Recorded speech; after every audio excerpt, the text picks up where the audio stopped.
Thank you for coming to Broken Tailbone. That's the name of the show. Hey, Deirdre. So nice to see you. I'm still waiting. There's a big spot right here. All right, so some of you are experts at this. Some of you have never done it before, and we've got everything in between. So, Alejandro, the first thing I want you to do when you're learning how to dance, do not think about fucking. Even though these dances quite often lead to that, which is fucking fantastic, when you're doing it, I want you to think about making love to Mother Nature. All right? So, open your legs. Bend your knees. Drop your tailbone. And make a circle. Make a circle in the center of the earth. Why are you doing that? Because it's harvest. And during harvest, you thank Mother Earth for the food that she has given you. You do that with the bottom of your body. What do you do with the top of your body? You thank the sky. Thank the sky for the rain, for the sun that has given you the harvest. So, from the waist down, you are accessing the African ancestry of South America. From the waist up, you are accessing the Spanish ancestry. So think of flamenco, think of, a bullfighter. The chest is puffed out and you're thanking the sky. Drop your shoulders, so you don't want to be like this. Drop your shoulders. Do not move your shoulders. They are completely still. Keep doing that circle. Keep doing that circle. Don't stop. If you are able to, go the other way. If you're not, don't. Just keep doing it the other way. Keep doing that. Some of you, that's all you're going to do tonight, and that's great. Other people can move on to this. So what are you doing now? You're grabbing the ball of your foot. Okay, some of you should really not be doing that right now. You know who you are. Just keep doing this. Just keep doing this. Okay? The ones, you also know who you are. You can move on.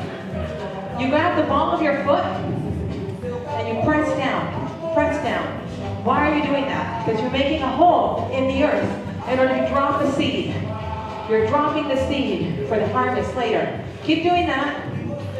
And keep the bottom of your body down towards the center of the earth in opposition to the top of your body, which is up here. Do not move. Do not move your shoulders. I will get you in trouble. You will get in trouble. The only time you ever move your shoulders is when you do it with intention, like this. Right? Otherwise, don't stretch, don't let that, don't do that. Okay. So, this is a salsa lesson, although this song is not salsa. I'm probably going to get corrected here because there's Brazilians in the room. I'm going to get this all wrong. I'm going to bullshit my way through this whole lesson, and you guys will correct me. That's fine. So, I'm going to say this is a samba. It's a slow samba, and the samba is like this, which you don't have to do, but I'm just showing you, in case you felt like watching it. And then, our Brazilian sister here can do it a million times better than I can. And so, the basic step is in a 3, like that, with the samba. We're going to keep going. Oh my God, this song is so great. Okay, this is a cumbia from Colombia. It's from the 60s. It's called Tiburón a la Vista. Now, some of you are just, remember, you're still just doing this. That might be all you do all night, and that is okay. Some of you just keep doing this. If you've moved on to this one, just keep doing that one, okay? Meanwhile, I'm doing this, which is the cumbia. So this is from the 1960s. It's from Colombia. The real way, I'm going to get in deep shit because I know there's Colombians in the room, so sorry. The real way to do cumbia is actually like this. Why am I doing this? Because with the ball of my foot, I am making holes in the earth. Hey, you have to dance. I am making holes in the earth to drop my seed for harvest later. Just keep doing that. Okay, remember you're not going down with the whole fucking thing because this part of your body is up. Okay? Keep going back and forth like that. When it's time for harvest, you need to get the harvest with a machete. That's when you go like this. You've got a machete, you need to get the harvest, right? You go like this.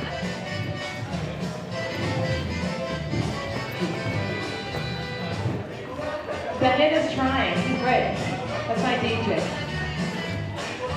Okay, so this song, I'm 7 years old. It's the first Latino dance hall in Vancouver. Where is it taking place? At the Ukrainian Hall in Chinatown. You remember Namara? And you remember Bancho and Chichi? So we're at the Ukrainian Hall in Chinatown. And what is it? It's a fundraiser. It's a political fundraiser for Chile, which is under Pinochet's dictatorship. All us kids are running around. The only thing we can see is our parents' pelvises because we're shorter. So all I can see through the crowd of 500 dancing people is pelvises.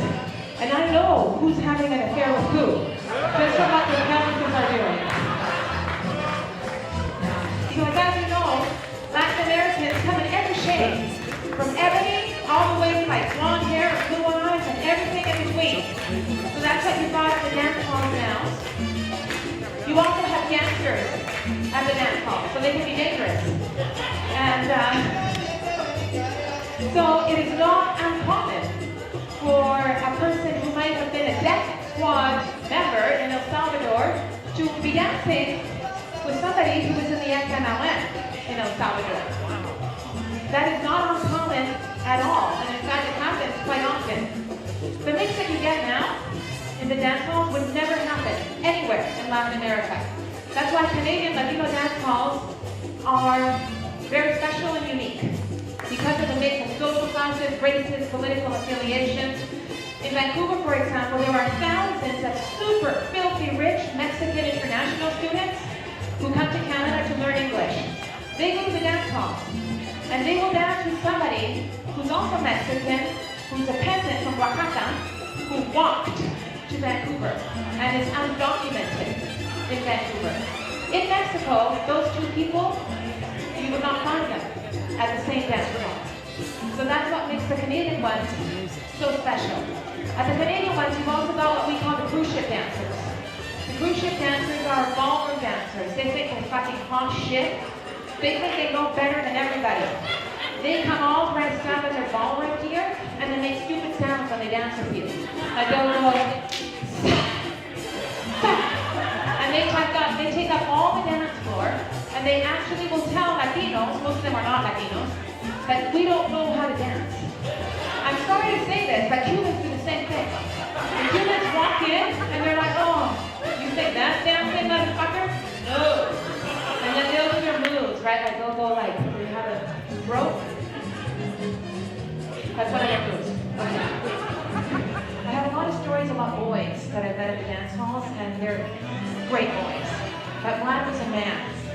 And I was sitting at the dance hall one day, taking a rest, and there were all these monitors around, like showing TV, and I'm watching Nelson Mandela's funeral during the fucking like song dancing, right? And then this Eastern European voice says in my ear, why so serious? And I said, well, because I'm watching Nelson Mandela's funeral. So we started dancing. He was a great dancer, and we danced to this song. So everybody, partner up, get as close as you can, and just dance to this song. A couple of days later, Vlad took me on a date. Now, I'll explain to you what I loved about Vlad. Vlad was so macho, it was sick. Like, I'm talking macho, and that's what I loved about him. Because to me, the heart of a macho is super tender.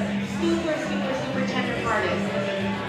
So, he took me on a date. The first date that we ever went on, he drives me to La Vie en Rose before anything has happened between us. Okay? He drives me to La Vie en Rose. We go into La Vie en Rose, and he looks at all the lingerie spread out, and he goes, that, and that. And he goes, take it all down, and then he hands it to me, and he goes, go try it on. And it's all these like bustiers and shit, right? So I'm like, I don't think I know how to get these on. And he goes, you will figure out how to get them on, and I will figure out how to take them off. And he spent hundreds of dollars that night on this lingerie on our first date. He was so macho. And I'm going to say something that's probably really offensive. One of the reasons why I pretty much never date white men is because I find that white men tend to see women as victims. And the macho does not. The macho knows that his manhood, that your womanhood can meet his manhood, and that you are able to stand up for yourself and say what you want, say what you need, and he does not suppose that you are some doormat on the floor that needs to be treated with kid gloves. So that's Vlad. Vlad the Serb. Okay, so do you guys want to know how I broke my tailbone? Okay, I'm going to have to go up here and tell you this